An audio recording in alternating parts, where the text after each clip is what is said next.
রামনগর বিধানসভা কেন্দ্রের অন্তর্গত 18 নম্বর বুথের জয়পুর এলাকাতে দলীয় বিধায়ক সহ কার্যকর্তাদের সাথে মন কি বাতের সামিল সাংসদ বিপ্লব কুমার দেব। মন কি বাতের তাৎপর্য তুলে ধরার পাশাপাশি কমিউনিস্টদের তুলোধুনো করলেন রাজ্যের প্রাক্তন মুখ্যমন্ত্রী। মানুষের চরিত্র যখন ভালো থাকে, ব্যক্তিত্বপূর্ণ থাকে, তখন সফলতা আসে।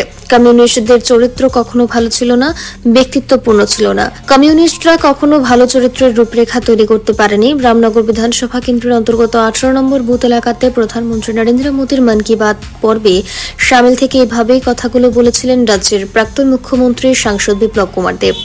স্থানীয় বিধায়ক দীপক মজুমদার, দলের অন্যতম শীর্ষ নেতৃত্ব পাপিয়া দত্ত প্রমুখদের সামনে বিপ্লব কুমার দেব কমিউনিস্টদের তীব্র ভাষায় আক্রমণ করলেন। বিশেষ করে কমিউনিস্টরা এই সময়ের মধ্যে বিভিন্ন জায়গায় দলীয় তহবিল সংগ্রহ করছে, এই বিষয়টাকে কটাক্ষ করতে গিয়ে বিপ্লব কুমার দেবের দাবি হচ্ছে, দীর্ঘ 35 বছরে রাজ্যে এইভাবে ডিব্বা নিয়ে তহবিল সংগ্রহ করতে গিয়ে রাজ্যটাকে শেষ করে দিয়েছে কমিউনিস্টরা।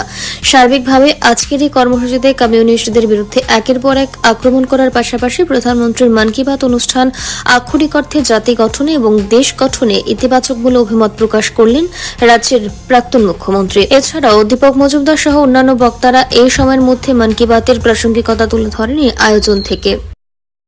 যে চরিত্রবান ব্যক্তিত্ব জীবনে সাকসেস হতে পারে, কমিউনিস্ট কোনোদিনই চরিত্রবান ব্যক্তিত্ব তৈরি করে না। এখন পাপিয়া দিদি আমাকে বলছে, দাদা এখানে আবার তারা ডিব্বা বাক্স নিয়ে বেরিয়ে গেছে, বাড়ি বেরিয়ে সাদা তুলতো, বাড়ি বাড়ি বলে বাক্স নিয়ে বেরিয়েছে। বাক্স আমার সামনে বলে এটা সাপ ভয় দেবো, খুলবো গিয়া একদম ফসকে কাটতে দেব। বাক্স নিয়ে বেরিয়ে গেছে গা, 35 বছর রাজ করছে, কত বাক্স নিয়ে বেরিয়েছে, বাক্সটি কই আছে?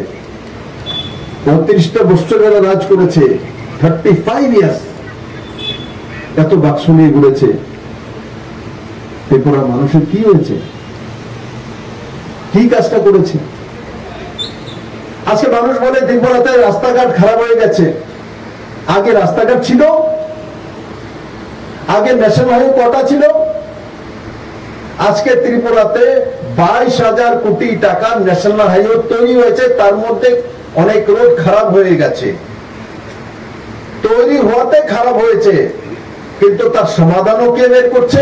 ভারতীয় জনতা পার্টির তো কার্যকর্তা। আমি তো ভারতীয় জনতা পার্টির, আমি তো মন্ত্রীকে গিয়ে বলেছি আরসিসি রোড তৈরি করো, কমিউনিট গিয়েছিল।